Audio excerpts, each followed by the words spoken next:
இறந்து பிறந்து வருகின்ற நாம் என்றும் இறவாத மரணமில்லா பெருவாழ்பட்ட ஞானிகளை வணங்கினால் நாம் அந்த வாய்ப்பை பெறலாம். அந்த வாய்ப்பை பெறுவதற்கு என்ன வேண்டும்? புண்ணியம் செய்த வேண்டும். புண்ணியம் செய்ய நினைக்கின்றோம்.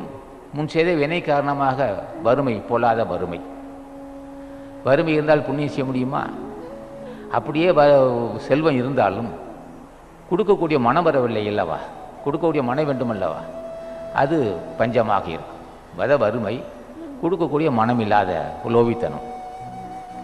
அப்படி மீறிருந்தாலும் சிலருக்கு செய்வதற்கு தடையாக இருக்கும். ஒன்று, கணவன் அன்னதானம் செய்ய தர்மகாரியம் செய்தால் மனைவி தடுத்து விடுவாள். தாய் தந்தை முயற்சித்தால் பிள்ளைகள் தடுத்து விடுவார்கள்.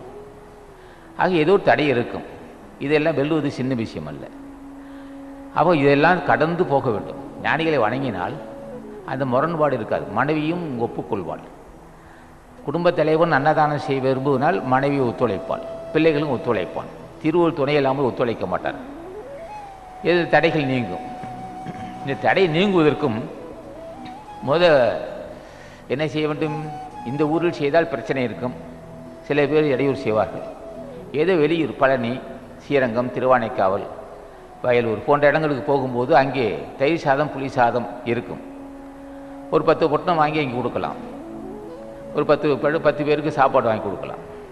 அப்போ அந்த மாதிரி செய்ய செய்ய செய்ய தடைகள் நீங்கும், வறுமை தீரும். பூஜை செய்த உடனே எல்லா காரியமும் நடந்து விடாது. ஏனென்றா பல ஜென்மத்தில் செய்த பாவங்கள் அந்த உடனே காரியம் நடக்க விடாது. என்னால் ஞானிகள் என்ன செய்வார்கள்? அருள் செய்தாலும் அந்த அருள் நமக்கு விரைவில் வந்து கிடைக்காது, தாமதமாகும். அப்படி எங்கேயோ ஒரு இடத்துல அன்னதானம் செய்ய வேண்டும். அன்னதானம் செய்ய செய்யத்தான் உங்களுக்கு அந்த பக்தி வரும். பக்தி காரணமாக தான் நல்ல சிந்தனை வரும். நல்ல சிந்தனை வந்தாலும் செல்வம் பெருக வேணும் அல்லவா? செல்வம் இருந்தானே செய்ய முடியும். அப்போ புண்ணியம் செய்தால் செல்வம் பெருகும்.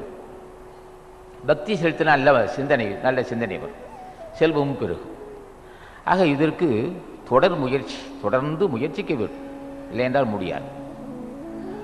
அந்த முயற்சி சில சந்தர்ப்பத்தில் என்ன செய்யும்? பூஜை செய்ய முடியாத ஒரு சில தடைகள் வரத்தான் செய்யும். பூஜை செய்ய இடம் இருக்காது சிலருக்கு. தேவையில்லை. இந்த வண்டியில் போகும்போது, இரு சக்கர வாகனத்தில் செல்லும் போதெல்லாம் அகத்தீசான்னு சொல்லிட்டு கூட போகலாம். அப்படி சொன்னால் கூட அந்த பூஜை ஏற்றுக்கொள்ளப்படுது. காலில் செருப்பு இருக்குதே, என்ன செய்யறதுன்னா, நான் வேணுமென்று செருப்பு போடவில்லை, போட வேண்டிய கட்டாயத்தில் இருக்கிறேன். ஆனால் நாம சொல்லும்போது செருப்பு இருக்கக்கூடாது என்று நினைக்கிறேன். இருந்தாலும் இந்த பூஜை ஏற்றுக்கொள்ளணும்னு சொன்னால் அது புரியும். அவர்களுக்கு ஞானிகள் தெரியும்.